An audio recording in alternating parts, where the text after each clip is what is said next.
Hi guys, this is Warbird1 from RCU and RC Groups. I wanted to make another video about the xbus system. Excuse me. The first video I had to take down because I had some problems with the YouTube account that I had, so I decided to make another video. I forgot to save the old one. So I wanted to talk a little bit about xbus. There's a lot of guys that have these radios, and I'm really surprised how many of them don't understand xbus or how to use it. So I'm going to try to make a video to help you guys out. My last video I was accused of being long-winded, but I want to make sure that I give you good information, information you could use, and I want it to be right. So we'll start out. What is xbus? xbus is a local area network in your airplane.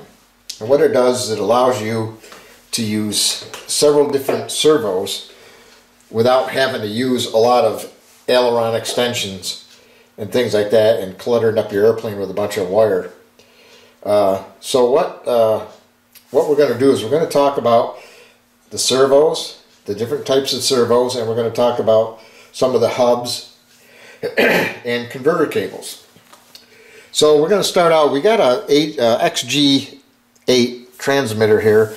And I did upgrade about a year ago. I did upgrade the firmware on it because it was old and it wouldn't represent the xbus system properly. So I had to update that. We're running a 712BX xbus receiver,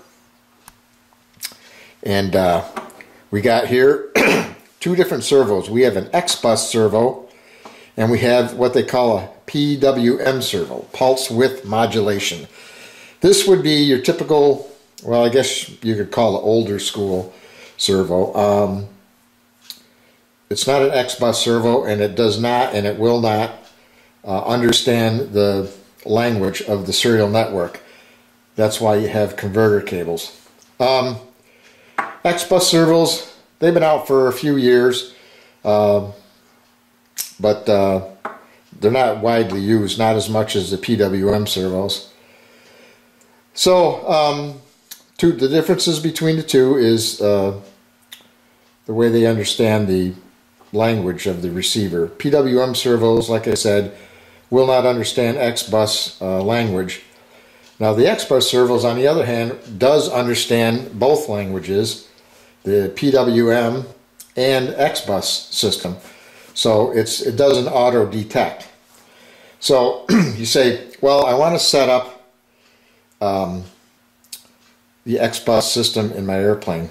So what you got to have is you either got to have xbus servos or PWM servos using one of their their converter cables. Now, if you look here, there's two different hubs. These are called hubs. The white one is a non-powered hub, meaning that it does not get its power from the receiver to power the servos. What it does is it has two plug-ins here that you can plug your batteries directly into that. Now, why is that a good idea? Because if you're running long leads, say on an aerobatic airplane that is power hungry, has some power hungry servos, you don't want to pull all that power through the receiver. So this is kind of nice to have. You can plug in your xbus servos into here and program your xbus servos one at a time using this, or plugging them directly into the receiver, or using a programmer. I saved myself the 35 bucks and just decided to use the radio to program the servos. Now the thing about programming xbus servos is you got to keep in mind is that you can't take this hub excuse me, and plug a bunch of xbus servos in and expect to program them all while they're plugged in, because it won't work. You've got to plug one servo at a time in and assign it your channel and make the adjustments. Okay, and then when you do that, the programming that you just did is saved in the servo. So you simply unplug that servo and then you move on to the next one. It's a little bit more labor intensive, but it still is worth it, I think. Now This hub, the black one, is just a standard 6-port xbus hub, meaning that all it does is it replicates the 1 port that's on the receiver and replicates it into 6. Okay, so you can plug the same thing. You can plug multiple xbus servos into this, but you can only do one at a time and program them. Or if you don't have xbus servos, you can still use this, which I have in the past, and you use converter cables to run your PWM servos. This, I hope I'm getting this on the tape. This converter cable is a xb1-CV4, and it's got 4 individual servo connectors that you can program individually. It's quite a neat system. Each one of these is its own independent. It's not a Y cord. It's a converter cable, and it converts the xbus signal into usable signal for your PWM servos, your old school stuff. So there's your hubs and your converter cable. You can buy this converter cable in either a 1, 2, or 4 lead converter cable like I have here. And once again, you can say you have this. Give you an example. Say you have like 4 PWM servos in a tail of your airplane. Well, you could either run one lead all the way to your receiver and plug it in your xbus, or if you've got other xbus servos, you simply just bring this out to a central point in the airplane, and you can plug in multiple converter cables, or you can plug in converter cables and xbus servos. The combinations are just endless, and I don't want to get you guys confused. But that's as far in depth as I want to get into that, because I don't want to overload you with information. So we're going to go to the transmitter, and I'm going to show you how to do it.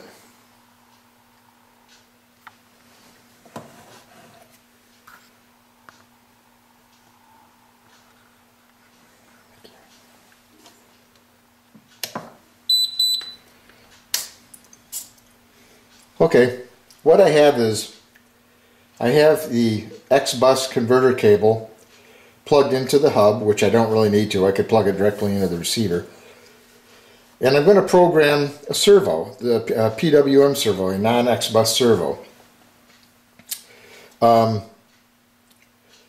Before I go any further, I do want to interject something in here. The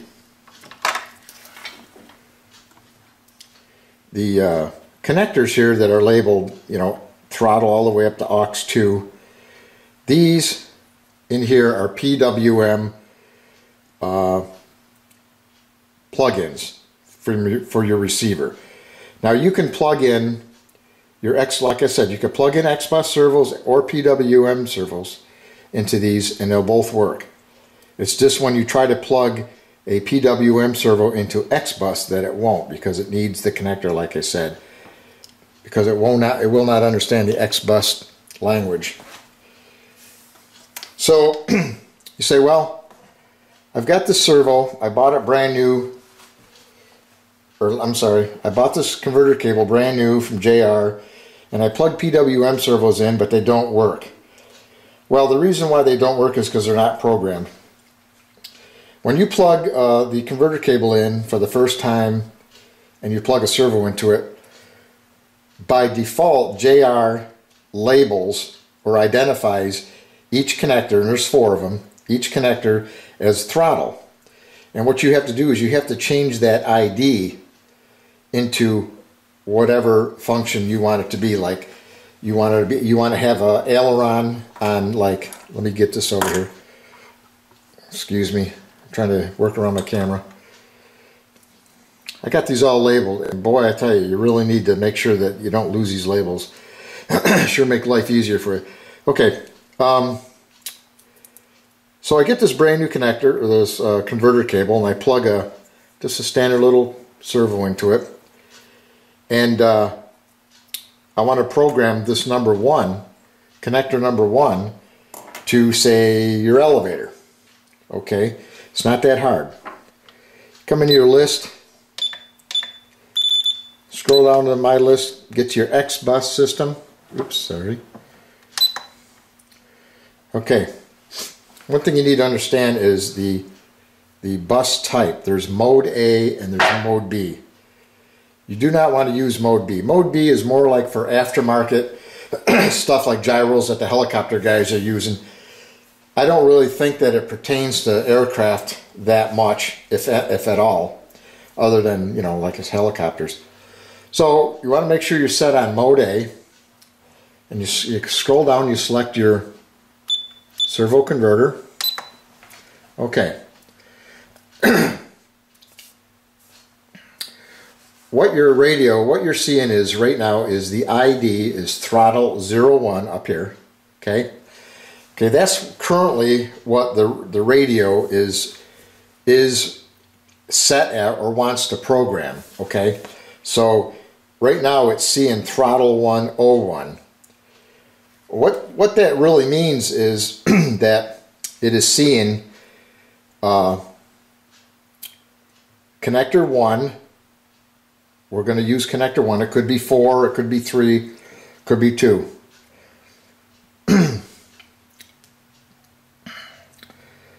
What it wants to do is it wants to use throttle 01, and it wants to set all the parameters up for that function, that throttle. So what you do is you get your brand new xbus converter, and you want to put connector 1 of that 4-lead converter cable onto, say, an aileron. So we just come up here, and the best way to do it is, if you're not sure what function your xbus converter cable is on at any given time, even though it's new, it's still going to be throttle. You just move the stick, and that'll say that that connector right now is programmed to function on throttle channel. So what you do is you want to change the ID. You want to change it from throttle, aileron, and what this 01 means is you're allowed to program 4 different servos on that aileron channel, which is kind of neat because you take 7 channels by 4, got 28. You could put 28 servos on a 7-channel radio. Theoretically, you could do it. So what you do is you want to change the ID. You want to change the throttle 01 ID to aileron 01. So then you just come over and hit set, and there it is. Now you're on aileron. Now the rest of these is basically as if you're in the radio programming. You got your reverse, you can go forward, reverse, and your neutral technically should be labeled like sub trim. It'll help you center your servos. So you got a servo or an aileron that's maybe got like a 1/16 of an inch down. Well, you can come in here and you can adjust that, and you can move it up and down.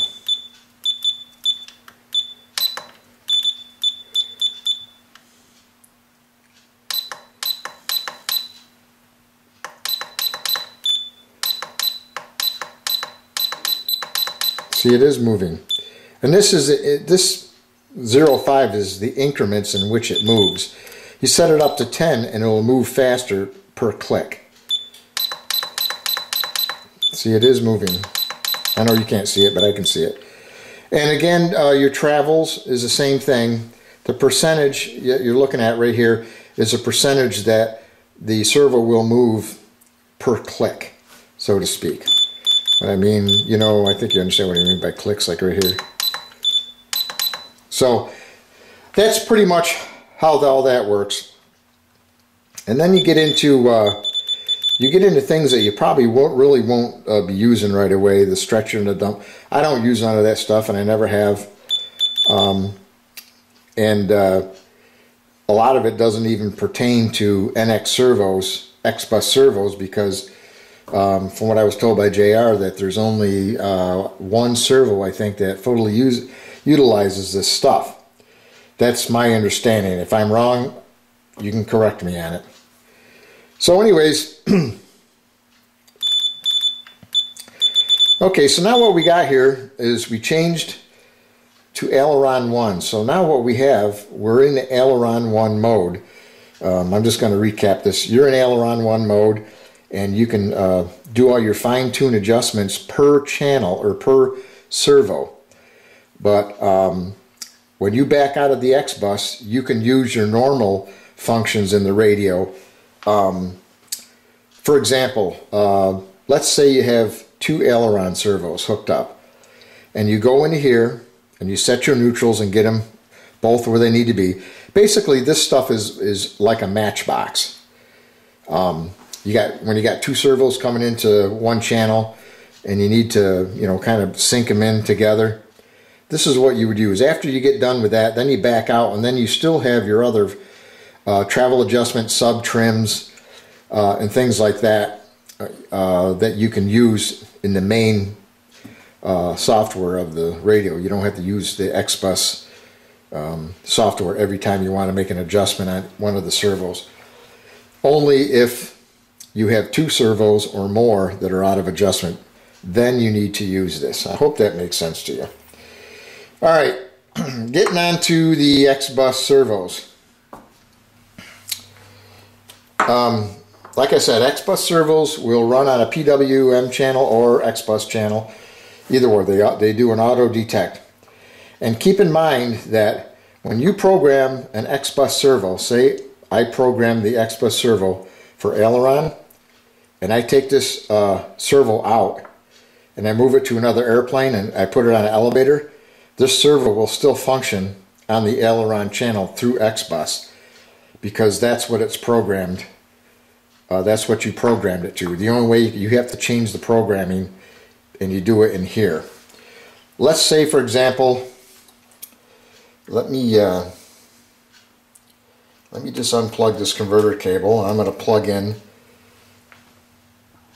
I'm going to back out of here so you can see what I'm doing. Okay, I'm just using this hub here, this black hub, because it's easier than, you know, picking up the receiver and plugging it in every time into the xbus channel. So I'm going to plug in this NX588 servo, and it may or may not, I might have to reboot. Okay, no, I don't have to. Okay, I was playing with this servo earlier, and I set it up on elevator. I programmed it to function on the elevator channel, and that's what it's doing. So if I want to change that, I just do like I did before. I'll show you. We've determined that that servo is running on the elevator channel. We just simply come up here. I hope I get this right. I'm a little rusty at it, so bear with me. Okay, so right now, what we're doing is we're selecting the ID, the identifier for the servo. This servo is functioning right now on elevator 01. And we want to change that. Let's say we want to change that to rudder. We simply make sure that we are in the channel that it's originating from.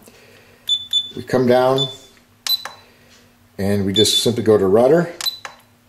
Again, we're on 01 because we've only got one servo that we're using at this time. You hit set, and there it goes. It's succeeded. Now it's functioning on the rudder. I hope I didn't go too fast, and I hope I wasn't too vague or too rambling on too much, but this is kind of like the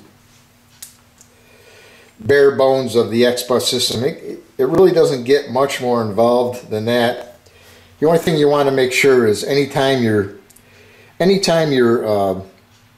programming, make sure that you're in the channel that you want to change or you want to program.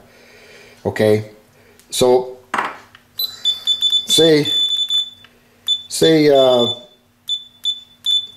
sorry. Okay, say I'm in aileron 01. Okay, and I want to adjust my parameters. Well, I can't with this servo because this servo is programmed for the elevator channel. So I can't do anything in here with this particular servo until I go to rudder. And then I can come down and I can reverse it. And I just simply hit that. Or I can normal, set, yep, and it changes direction. So like I said, for simplicity's sake, just think of this menu as basically a matchbox for xbus. Now, keep in mind that if you have multiple servos on, say, on your rudder, you're going to have to come up here and you're going to have to select what servo you want to program.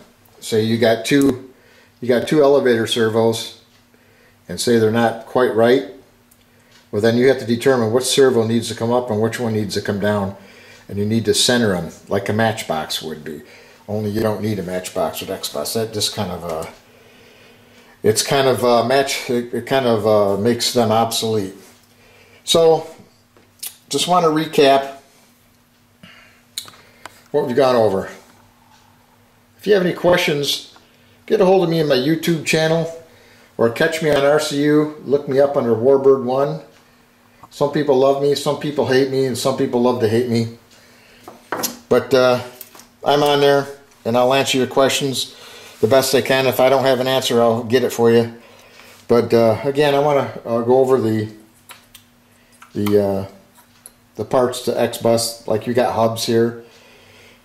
This is a non-powered hub, meaning it won't pull power from your receiver to your servos. You have to actually have a battery attached to this, plugged in one of these two slots, in order for the servos to have power. This one will pull the power from the receiver to your servos. I hope I didn't miss anything, but one thing I do want to say, and I think I may have forgotten it, but on these converter cables, by default, JR identifies these as throttle. Okay. I hope this don't get too confusing, but I'll try to explain it in as simply as I can. When you plug this in and you say you want to hook a aileron up to connector 4, what you have to do with this hook to your xbus is you have to select throttle 4. Okay, and then after you select throttle 4, then you can go ahead and program this lead, because all the programming is for this these connectors stays right in here. It's like the servo. It has all the circuitry built into this right here. You would select throttle 4. This is throttle 1, throttle 2, throttle 3, and throttle 4. For this particular connector, JR identifies them as that's the lead channel, the main channel that they start out with. Okay. Now what you would have to do is you'd have to change this to like aileron 1. You could do that. You start out. I don't want to confuse you, but I want to make sure I do this right. When you have your xbus cable plugged in, this is what you're going to see. Okay, because it's a 4-port connector, and you want to use, say, number 4. You want to hook an aileron up to number 4. What you simply do is you make sure you're in the channel that the converter is programmed at. These are all programmed. They start out at throttle, and you would come down here and you would go. Okay, so what this is saying is on your xbus converter, you're going to use the throttle. You're going to identify that connector as throttle because that's the way it's defaulted. And you want connector number 4. Okay, so then you simply come down and you select, say you want it on aileron. And you got 2 aileron servos. Well, you want to do the first one would be aileron number 1. And I got to plug this in or else it will not. You got to plug this in or it will not. You will not have success. So, and you still might not because I unplugged it. You might have to restart the. But yeah, there you go. So now, if I take servo and plug it into number 4, should have aileron, and we do. I hope that is easy for you to understand. If not, like I said, give me a holler. I will try to answer your questions. But just keep in mind that this is a local area network, and what that means is that all the channels and all the information, everything that functions, that makes your servos functions, is channeled through one lead, like a local area network. And then you have to program servos or your converter cables accordingly. Well, this is Warbird 1. This is all I have for now. I hope I didn't confuse you. I hope that I helped you sort this out. If you guys have any suggestions on what I can do to improve it or you know, make it easier to understand, just give me a holler. Look me up on RC Universe or RC Groups, and I'll see what I can do. You have a good day.